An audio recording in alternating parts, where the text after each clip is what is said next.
Welcome to Drone Brothers Radio, where we explore the crossroads of drone innovation and the construction industry. Join us as we share insights, stories, and strategies shaping the future from the sky and the ground up. First of all, thank you for doing this. Welcome to what we call Drone Brothers Radio. I appreciate you taking the time. And if you want to kind of introduce yourself, just kind of casual introduction of who you are and kind of a little background of what you do for Walbridge, we can get started. All right, my name is Joe Shelton III. I'm a senior project manager for Walbridge. Been at Walbridge. I did some intern years from 2001 to 2005, and I've been working full time since December 2005. Beautiful. So lifelong employee. My dad worked for the company for 42 years before he retired. I'm currently working at the AWS data center site in Hamlet, North Carolina. Okay. We just started back in. We started mass grading, broke ground in September of 2025. Currently, we are doing foundations and getting ready to actually start steel on our first building next week. Very exciting. So we just moving right along. Okay. Well, I always love to know people's history. So what was your first job with Walbridge many, many years ago? How'd you get started? Actually, I started in estimating. That was the Okay. first. So we started in estimating at the main office. Then I transitioned to the field as a project coordinator. And then from there, project engineer, senior project engineer, assistant PM, and then project manager, now senior PM. I started traveling in 2010 for the company, and I've been pretty much doing out of town assignments ever since. Nice. And is this one of the biggest projects you've ever been involved with? This is first. Yes. Oh, yeah. Yeah, this is the biggest to date. Yes. Well, good. Well, thank you again and welcome. So, let's start off. I know time is of the essence. I know you got a lot of. I've been down there and seen your site, and Yeah. it's quite a massive site. I know you got a lot of people pulling at you right now. So I'll kind of get through this as quick as we can, so you can get back to work. So for Project Hamlet, who originally made the decision for? Was this driven by the folks at Amazon that they require this stuff, or is this something that you guys, from experience of using drones or having requirements, decided to use drones on the site? Where did the whole thing start off as far as implementation of drone mapping and that kind of stuff? Like you say, it's a little bit of both. It was a requirement per the specs for the contract, but also Walbridge, we've been using drones on previous projects, and that's something that's coming pretty standard across our company on projects. So we were going to Okay. use it regardless. Was there a specific moment on Project Hamlet where a drone flight caught something that you kind of would have missed? Any examples come to mind? And As of right now, no, not at the moment. I'm sure there will be probably some in the future as we start to get more contractors on site, because the site is going to get congested. It's already it's going to be a lot of planning that we're going to have to do, and coordination between the various contractors and everyone working in one area. So drone flights and photos will definitely help us to determine, hey, if there's any opportunities to make sure we can better coordinate and make sure we don't miss anything. when this project started, we started off on day one, kind of flying this on a weekly basis, didn't we? Or was there time before you guys were actually walking the site and having to document? Like, how did things before drones came around? How would you guys even document a site like this? Would you have to walk around with a cell phone snapping photos? How would you even document a massive site like this before drones? Yeah, when we first started out, we had a couple of team members who were on site, a quality guy and our safety person. They would ride around in ATVs and just take photos with their phone at the time of the site, showing progress. So, once we got, Drone Brothers signed up and we started doing drone flights, that kind of alleviate, uh, some of the tasks from them, but also your drone flights gives us a better overall sense of the progress of the site, and it catches a lot. It catches more. You can capture more in less time. Got it. Because I mean, walking a site. Let me. What's yours? 350, 400 acres. Your entire. 361 acres. In the old days, how could you even physically walk a site like that? It would take you hours to do that Yeah, stuff. yeah. Mini Yeah. breaks. Yeah. So has a drone flight on Hamlet ever helped you guys kind of avoid a safety incident or kind of spot a near miss? I guess a safety or near miss, but it did capture, uh, workers on site maybe not having their PPE on, and that allows us to be able to communicate that to our site team members and down to the workers. Say, hey, you know, we've been noticing that some workers in some areas may not have their PPE on. That's something that we need to address and make sure that moving forward, that hey, you are being watched, even if you don't see us, Yeah. walking around. And so having PPE on, that does prevent, some potential um, incidents later on. Does someone specifically take and look at a video or look at the maps? Is someone actually kind of eyeballing the drone footage each week to look for safety issues? Yeah, we share that in our weekly meeting with the owner every week. We would also play the video during the meeting, um, and then also it's shared with everyone so that they can look at it on their own time as well. And it's Okay, uploaded to a SharePoint site so that any team members can go online and view those videos and photos at any given time. got it. Okay.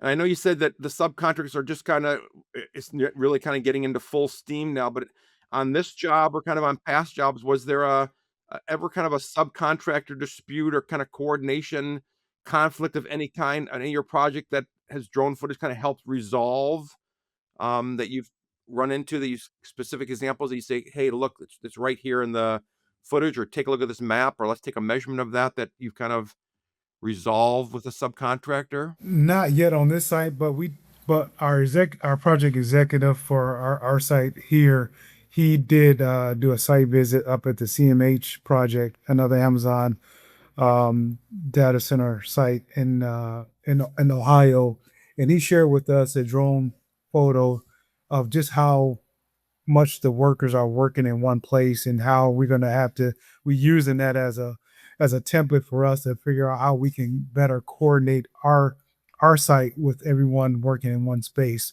So that drone photo did is going to be very helpful for us to when we start coordinating as we get more workers on site. So when you guys do a data center in Ohio or a data center in Indiana, do they all follow the same blueprints? You guys can learn from each other. Of You guys get the chance to learn from each other. So if something Yeah, that Indiana's 6 months ahead of you guys, they can share stories of, hey, here's what we yeah, struggled with, and I yeah, like that. yeah. We kind of lean on each other for lessons learned, so that when one site has already started, any lessons learned that they have, they communicate that to the next site as we're starting up, so that we can try to avoid some of the pitfalls they may have experienced.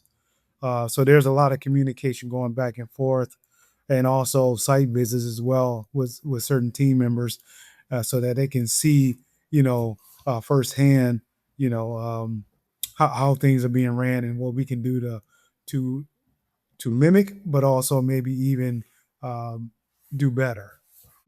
I know you guys we're doing a lot of helping you guys with the grading and the earthwork stuff. Any examples you want to share with me of kind of quantity, helping with the quantity errors and the grading errors that you kind of caught, or that the drones have helped you guys with to keep track of the earthwork, the stockpiles, and the grading? Actually, for one, I know on the Microsoft Boeing project that we did, and I believe Drone Brothers was the our vendor that we use for drone flights. There, you guys did a mapping of some stockpiles that was very helpful for a change order that we were trying to issue to the owner, as far as how much dirt that was moved and stockpile, in another area of the site, and I probably could share, but it was you.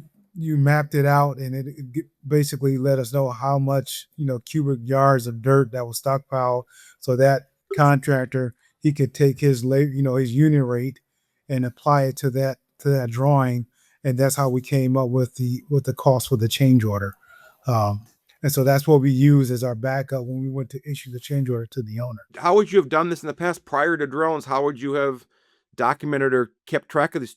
I mean, it's kind of a guess, or is it you're looking at tickets from the trucking company? How would you have even estimated this stuff to apply orders? Tickets for the trucking company, you know, just however many loads per truck, and how many trucks they may have used in order to stockpile that area. So Okay. having that mapping function that you guys provide, it basically is another tool that we can verify. How do you guys use the data, like the mapping data, now in your meetings, with whether it's OAC meetings, your weekly meetings? How are you guys looking at these numbers each week to see if things are lining up, to look for did do we have a site plan overlay on the site to see if things are where they're supposed to be on the site, or are we off to catch problems early? How are you guys using this stuff on a day-to-day weekly basis? I know you guys were providing, the when we were moving dirt from one area to another and showing the difference in the balancing of the site.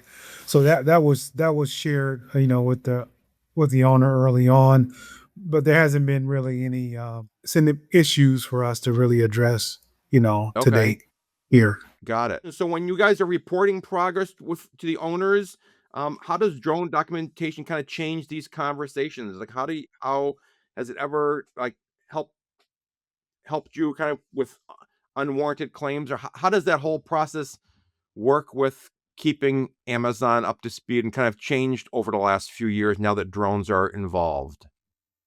I think so. Like I say earlier, we share the drone video and photos with the owner weekly, in our weekly owners meeting. And so at these meetings, you may have stakeholders who are not on site every day, so they don't get to see the site and the progress. So when we show the video, and they can also view the previous week and view the latest week, they can see the progress in real time, and it kind of alleviates a lot of questions, you know, uh, from them asking us, "Hey, well, where are we at with this?" They can visually see, where we're at site wise with progress. Got it. And that you mentioned the owner, but how about people back at headquarters for Walbridge? Are they getting access? Are they requiring, or is this data helpful to them to be able to see that someone back at HQ can push one button to be have access to all the sites and see what's going on in almost real time? So we have a SharePoint site that we have for each project, so that they can easily just go to that SharePoint site and go to the folder where we download the drone videos and photos, and they can just click on them right away and see the progress. You've had a few years of experience with this stuff now. If you had a new job you started tomorrow, what would you tell a superintendent or a project manager that never used drones before, of why they'd want to accept and adopt and start using them going forward? For me, a couple of things. We all get busy on site, and so you know there's a lot of tasks that we have to do. So sometimes you may forget. Hey, one week you may not have taken photos. You got so busy, but you have the drone brothers. You have drone flights. That's scheduled weekly.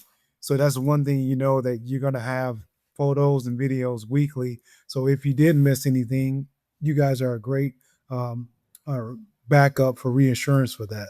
Also, just going back to the to the situation that we had at the other project in Boynton for the mapping of the stockpiles. If we didn't have that, then he would have to spend a lot of time making sure that the sub had all the tickets, making sure that they were tracking the loads, and then he would have to sit down and review that, and making sure that the numbers are accurate. Well, having that mapping tool is that another level of verification where it can give him a sense of confidence that that, hey, we are accurate with our numbers when we're submitting that to the owner. I'm curious, are these hundreds of dollars of mistakes, or could these end up being tens of thousands of dollars worth of mistakes? You're talking, you can be in tens and thousands or even hundreds.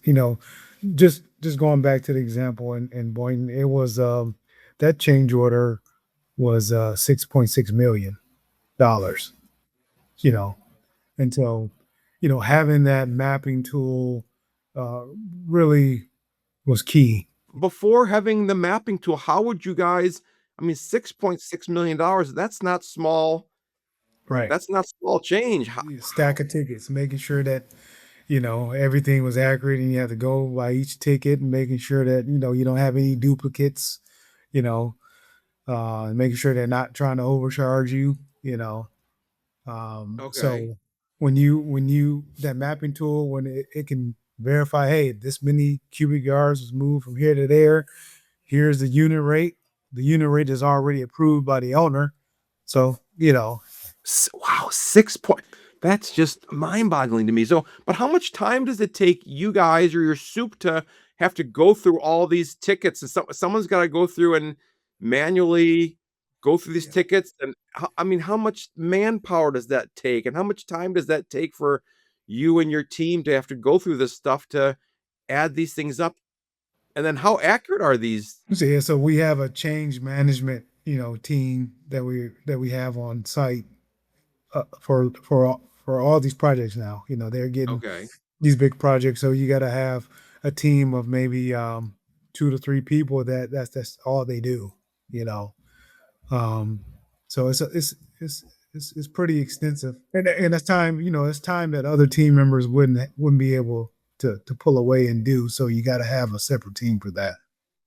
Is a change management team, is that kind of a new role, or is that just a role specific to big sites like this? Would there be a change management team on a small little 20-acre site? Does every job site have a change management team, or someone that's responsible for just dealing with that? No, not every site. If it's a small job, the PM and the project engineers, they would handle the change orders. But when you start getting into these mission critical, these big mega jobs, you got to have a separate team.